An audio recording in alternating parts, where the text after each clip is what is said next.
الحمد لله رب العالمين والعاقبة للمتقين والصلاة والسلام على سيد الأنبياء والمرسلين وعلى آله وأصحابه أجمعين.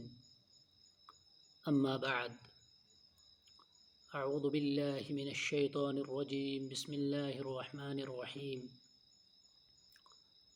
إنا أعطيناك الكوثر فصل لربك وانحر إن شانئك هو الأبتر.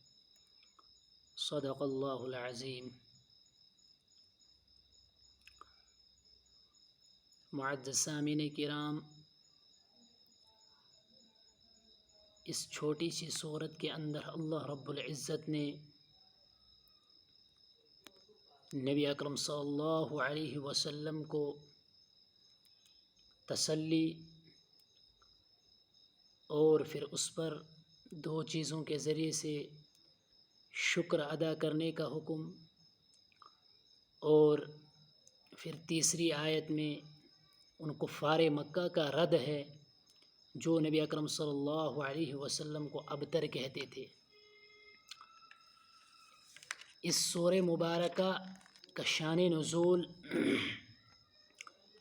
ابن ابی حاتم نے سدی اور بیہقی نے دلائل النبوہ میں حضرت محمد بن علی بن حسین سے نقل کیا ہے کہ جس شخص کی اولاد نرینہ وفات پا جاتی اس کو عرب لوگ ابتر کہتے تھے، یعنی مقطوع النسل. جس وقت نبی کریم صلی اللہ علیہ وسلم کے صاحبزادے قاسم یا ابراہیم کا بچپن میں انتقال ہو گیا تو کفار مکہ کو آپ صلی اللہ علیہ وسلم کو ابتر کہہ کر طعنہ دینے لگے. ایسا کہنے والوں میں عاص بن وائل کا نام خاص طور پر ذکر کیا جاتا ہے. اس کے سامنے جب رسول اللہ صلی اللہ علیہ وسلم کا ذکر کیا جاتا تو کہتا کہ ان کی بات چھوڑو، یہ فکر کرنے کی چیز نہیں، کیونکہ وہ ابتر یعنی مقطوع النسل ہے. جب ان کا انتقال ہو گیا ان کا نام لینے والا کوئی نہیں رہے گا. اس پر سورہ کوثر نازل ہوئی. بیہقی نے، بغوی نے، ابن کثیر نے اور مظہری نے اس روایت کو نقل کیا ہے.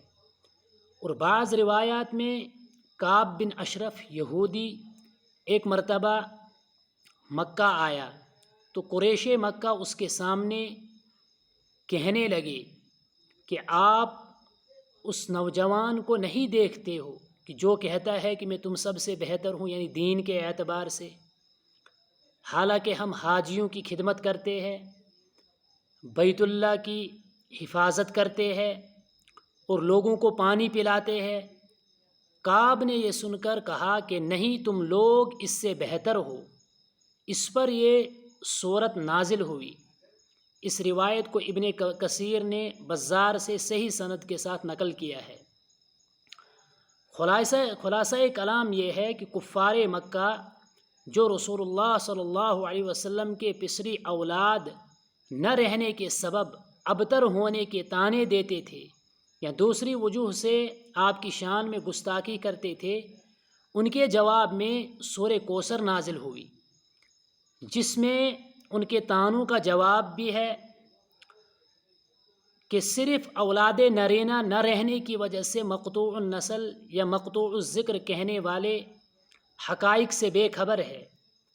آپ کی نسل نسبی بھی انشاءاللہ دنیا میں تا قیامت باقی رہے گی، اگرچہ دختری اولاد سے ہی ہو. نسل اور آپ صلی اللہ علیہ وسلم کی نسل معنوی یعنی آپ پر ایمان لانے والے مسلمان جو در حقیقت نبی کی اولاد معنوی ہوتے ہیں، تو اس کثرت سے ہوں گے کہ پچھلے تمام انبیاء علیہ الصلاۃ والسلام کی امتوں سے بڑھ جائیں گی. اور اس میں رسول اللہ صلی اللہ علیہ وسلم کا اللہ کے نزدیک مقبول اور مکرم ہونا بھی مذکور ہے. جس سے کعب بن اشرف کے قول کی تردید ہو جاتی ہے، یہ سب مضامین سورت کی تیسری آیت میں ذکر کیے گئے ہیں۔ سب سے پہلی آیت میں اللہ رب العزت نے جو چیز ذکر کی ہے وہ یہ کہ انا اعطیناک الکوثر، کہ ہم نے آپ کو حوض کوثر یا خیر کثیر عطا کیا۔ امام بخاری نے حضرت ابن عباس رضی اللہ تعالی عنہ سے ان کی تفسیر میں روایت کیا ہے کہ انہوں نے فرمایا کہ کوثر خیر کثیر ہے جو اللہ تعالیٰ نے آپ کو عطا فرمائی۔ ابن عباس رضی اللہ تعالی عنہ کے خاص شاگرد سعید بن جبیر رحمۃ اللہ علیہ سے کسی نے کہا، بعض لوگ کہتے ہیں کہ کوثر جنت کی ایک نہر کا نام ہے، تو سعید بن جبیر رضی اللہ تعالی عنہ نے جواب دیا کہ وہ نہر جنت جس کا نام کوثر ہے وہ بھی اس خیر کثیر میں داخل ہے۔ اسی لیے امام تفسیر حضرت امام مجاہد نے کوثر کی تفسیر میں فرمایا کہ وہ دنیا و آخرت دونوں کی خیر کثیر ہے، اس میں جنت کی خاص نہر بھی داخل ہے۔ بخاری اور مسلم اور ابو داود اور نسائی نے حضرت انس رضی اللہ تعالی عنہ کے سند سے روایت نقل کی ہے کہ ایک مرتبہ ہم رسول اللہ صلی اللہ علیہ وسلم کے پاس مسجد میں بیٹھے ہوئے تھے کہ اچانک آپ صلی اللہ علیہ وسلم پر ایک قسم کی نیند یا بے ہوشی کسی کیفیت طاری ہو گئی۔ پھر ہنستے ہوئے آپ صلی اللہ علیہ وسلم نے سر مبارک اٹھایا۔ ہم نے پوچھا، یا رسول اللہ صلی اللہ علیہ وسلم، آپ کے ہنسنے کا سبب کیا ہے؟ تو فرمایا، مجھ پر اسی وقت ایک سورت نازل ہوئی ہے۔ پھر آپ نے بسم اللہ کے ساتھ سورہ کوثر پڑھی۔ پھر فرمایا، تم جانتے ہو کوثر کیا چیز ہے؟ ہم نے عرض کیا، اللہ و رسولہ اعلم۔ آپ نے فرمایا، یہ ایک نہر ہے جو جنت میں ہے، جس کا میرے رب نے مجھ سے وعدہ فرمایا، جس میں خیر کثیر ہے، اور وہ حوض کوثر ہے جس پر میری امت قیامت کے روز پیش کی جائے گی،